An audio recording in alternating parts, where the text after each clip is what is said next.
Hey all, welcome back to my channel.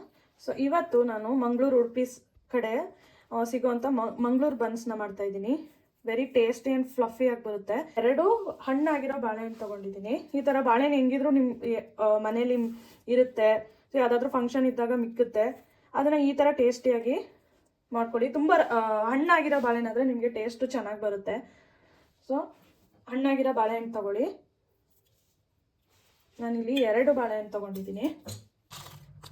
ಈ ಸ್ಪೂನಲ್ಲಿ 2 spoon ಆದಷ್ಟು ಸಕ್ಕರೆ ಹಾಕೊಳ್ಳಿ. ನಿಮಗೆ ಸಕ್ಕರೆ ತಿನ್ನಲ್ಲ ಅಂತಂದರೆ ಬೆಲ್ಲ ಕೂಡ ಯೂಸ್ ಮಾಡ್ಬೋದು. ಈಗ 2 ಸ್ಮ್ಯಾಶರಲ್ಲಿ ಸ್ಮ್ಯಾಶ್ ಮಾಡ್ಕೊಳ್ಳಿ. ಮಿಕ್ಸಿಲೂ ಕೂಡ ಆಡಿಸ್ತಾರೆ. ಸೊ ಮಿಕ್ಸಿಲಿ ಅದನ್ನು ರುಬ್ಬಕ್ಕೆ ಹೋಗಬೇಡಿ. ಅದು ನಿಮಗೆ ಮಧ್ಯ ಮಧ್ಯ ಬಾಳೆಹಣ್ಣು ಬೈಟ್ ಮಾಡಿದಾಗ ತಿಂದಾಗ ಅದನ್ನು ಸಿಕ್ಕಿದ್ರೆ ಚೆನ್ನಾಗಿರುತ್ತೆ ಟೇಸ್ಟು. ನೀವು ಕೈಯಲ್ಲಾದರೂ ಕಲಿಸ್ಕೊಳ್ಳಿ, ಇಲ್ಲಾಂದರೆ ಈ ಥರ ಸ್ಮ್ಯಾಶರಲ್ಲಿ ಸ್ಮ್ಯಾಶ್ ಮಾಡ್ಕೊಳ್ಳಿ. ಅರ್ಧ ಸ್ಪೂನ್ ಜೀರಿಗೆ ಹಾಕ್ಕೊಳ್ಳಿ. ಅರ್ಧ ಸ್ಪೂನ್ ಉಪ್ಪು ಹಾಕ್ಕೊಳ್ಳಿ. ಸ್ವಲ್ಪ ಹಾಕ್ಕೊಳ್ಳಿ, ಜಾಸ್ತಿ ಹಾಕ್ಬೇಡಿ ಉಪ್ಪು. ಸೋಡಾ ಹಾಕ್ತೀನಿ. ಇದಕ್ಕೆ 1 ಕಪ್ಪು ಮೊಸರು ಹಾಕ್ತಾಯಿದ್ದೀನಿ. ಹುಳಿ ಮೊಸರು ಹಾಕ್ಕೊಂಡ್ರೆ ಚೆನ್ನಾಗಿರುತ್ತೆ. ಹಾಗಂತ ತುಂಬ ಹುಳಿ ಇರಬಾರ್ದು. ಎಲ್ಲನೂ ವಿಸ್ಕಲ್ಲಿ ನೀಟಾಗಿ ಮಿಕ್ಸ್ ಮಾಡ್ಕೊಳ್ಳಿ.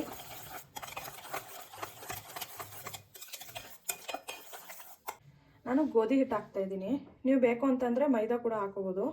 ನಾನು ಇಲ್ಲಿ ಗೋಧಿ ಹಾಕ್ತಾಯಿದ್ದೀನಿ. ನಾನು ಮೈದಾ ಅಷ್ಟು ಬಳಸಲ್ಲ. ಸೊ ಹಾಗಾಗಿ ಗೋಧಿ ಹಿಟ್ಟು ಹಾಕ್ತಾಯಿದ್ದೀನಿ. ಸ್ವಲ್ಪ ಸ್ವಲ್ಪನೇ ಹಾಕ್ಕೊಳ್ಳಿ. ಕೈಯಲ್ಲೇ ಮಿಕ್ಸ್ ಮಾಡ್ಕೊಳ್ಳಿ.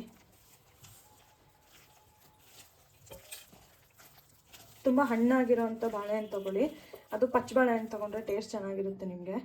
ಸೊ ಸ್ವಲ್ಪ ಸ್ವಲ್ಪನೇ ಹಾಕ್ಕೊಳ್ಳಿ ಗೋಧಿ ಹಿಟ್ಟು. ಮೈದಾ ಬೇಕಿದ್ರೆ ನೀವು ಯೂಸ್ ಮಾಡ್ಕೋಬೋದು. ಆಲ್ಮೋಸ್ಟ್ ಮೈದಾದಲ್ಲೇ ಮಾಡ್ತಾರೆ, ಬಟ್ ನಾನು ಮೈದಾ ಯೂಶ್ವಲಿ ಯೂಸ್ ಮಾಡಲ್ಲ ಮನೇಲಿ. ಹಾಗಾಗಿ ನಾನು ಗೋಧಿಲಿ ಮಾಡ್ತಾಯಿದ್ದೀನಿ. ಚಪಾತಿ ಹಿಟ್ಟು ಹೇಗೆ ಕಲಿಸ್ತೀರಾ ಅದೇ ಥರನೇ ಕಲಿಸ್ಕೊಳ್ಳಿ. ನೀವು ಎಷ್ಟೇ ಗಟ್ಟಿ ಕಲಿಸಿದ್ರೂ ಅದು ಸಾಫ್ಟ್ ಆಗೇ ಆಗುತ್ತೆ. ಇದು ಕಲಸಾಗಿದೆ. ಇವಾಗ ಚಪಾತಿ ಹಿಟ್ಟು ಯಾವ ಥರ ಕಲಿಸ್ಕೊತೀರ ಆ ಥರ ಕಲಿಸ್ಕೊಳ್ಳಿ. ತೀರಾ ಗಟ್ಟಿನೂ ಕಲ್ಸಕ್ಕೆ ಹೋಗ್ಬಿಡಿ. ಈ ಥರ ಕಲಿಸ್ಕೊಳ್ಳಿ. ಇದಕ್ಕೆ 1 ಸ್ಪೂನ್ ಎಣ್ಣೆ ಹಾಕಿ ಎತ್ತಿಟ್ಕೊಳ್ಳಿ. 8 to 10 hours ಅದು ನೆನಿಬೇಕು.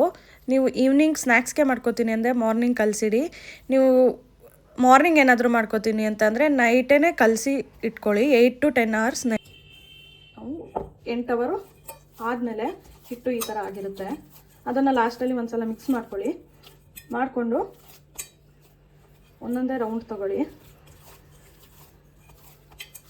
ಅದು ಫರ್ಮೆಂಟ್ ಆಗಬೇಕು. ಹಾಗೆ ಅಲ್ಲೇ ಕಲಸಿ ಅಲ್ಲೇ ತಕ್ಷಣ ಮಾಡೋದಕ್ಕಾಗಲ್ಲ. ನೀವು ಚಪಾತಿ ಮಾಡ್ತೀರಲ್ಲ ಅದಕ್ಕಿಂತ ಸ್ವಲ್ಪ ಸೈಜಲ್ಲಿ ತೊಗೊಳ್ಳಿ. ಕೈಯಲ್ಲಿ ಹಿಟ್ಟು ಸವರ್ಕೊಂಡು ಸ್ವಲ್ಪ ಡಸ್ಟ್ ಮಾಡ್ಕೊಳ್ಳಿ. ಸ್ವಲ್ಪ ಹಿಟ್ಟು ಹಾಕಿದ್ರೆ ಸಾಕು. ತುಂಬ ಜಾಸ್ತಿ ಹಾಕ್ಬಿಡಿ, ಯಾಕಂದರೆ ನಾವು ಎಣ್ಣೆಲಿ ಕರಿಯೋದ್ರಿಂದ. ಸ್ವಲ್ಪ ಹಾಕ್ಕೊಂಡು ಮೇಲೆ ನಾವು ಚಪಾತಿ ಲಟ್ಟಿಸ್ಕೊತೀವಲ್ಲ ಅದೇ ಥರನೇ ಮಾಡ್ಕೊಳ್ಳಿ. ತುಂಬ ಪ್ರೆಸ್ ಮಾಡೋದಕ್ಕೆ ಹೋಗ್ಬೇಡಿ. ಸುಮ್ಮನೆ ಜಸ್ಟ್ ಲೈಟಾಗಿ ಈ ಥರ ಮಾಡಿದ್ರೆ ಸಾಕು.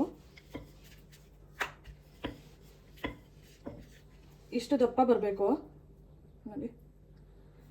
ತುಂಬ ತೆಳುವಿಗೂ ಲಟ್ಟಿಸ್ಬೇಡಿ, ಇಷ್ಟಿದ್ರೆ ಸಾಕಾಗುತ್ತೆ. ಎಣ್ಣೆ ಕಾದಿದೆ ಎಣ್ಣೆಗೆ ಈ ಥರ ಬಿಟ್ಕೊಳ್ಳಿ.